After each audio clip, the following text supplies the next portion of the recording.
The cameras outside the courthouse had been there for weeks. Item number 9, the Rockingham blood. Satellite trucks, reporters rehearsing lines, protesters holding faded signs from another era. If it doesn't fit, you must acquit. For decades, O.J. Simpson lived two lives: the smiling football god, the Heisman winner, the NFL legend. The other, a man tied to one of the most controversial murder trials in history. But here's what most people don't know. O.J. Simpson didn't go to prison for murder. He went to prison for something that happened in a Las Vegas hotel room in 2007, and in the final 24 hours of his life. That trial and that verdict still defined him. By the 2000s, O.J. wasn't the same man who ran through airports and Hertz commercials. He was financially pressured, sued for tens of millions after being found liable in civil court. Still famous, but for the wrong reasons. And yet people around him said something chilling. He still believed he could talk his way out of anything, because for decades, he had.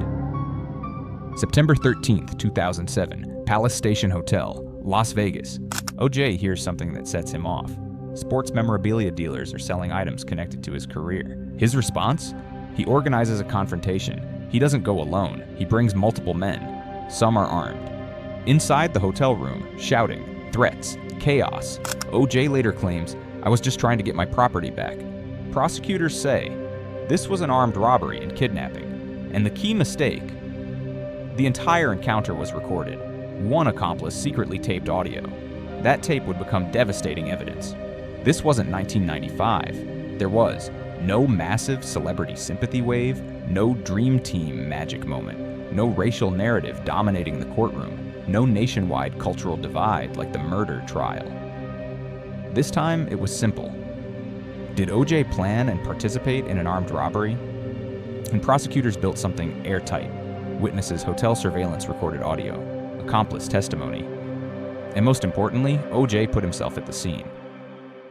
The trial began in 2008. Charges included armed robbery, kidnapping, assault with a deadly weapon, conspiracy. Prosecutors argued this wasn't a heated moment. This was planned. They showed. O.J. coordinated the meeting. He brought backup. He knew weapons were likely involved, and legally, that mattered, even if he didn't hold the gun himself. If he participated in the crime, he was responsible. The defense tried to argue he was retrieving stolen personal property. He didn't know guns would be there. He never intended violence. But the jury focused on one thing: control. O.J. directed the confrontation. O.J. led the group. O.J. was the central figure, and this time, the evidence was simple and physical, not forensic theory. October 2008.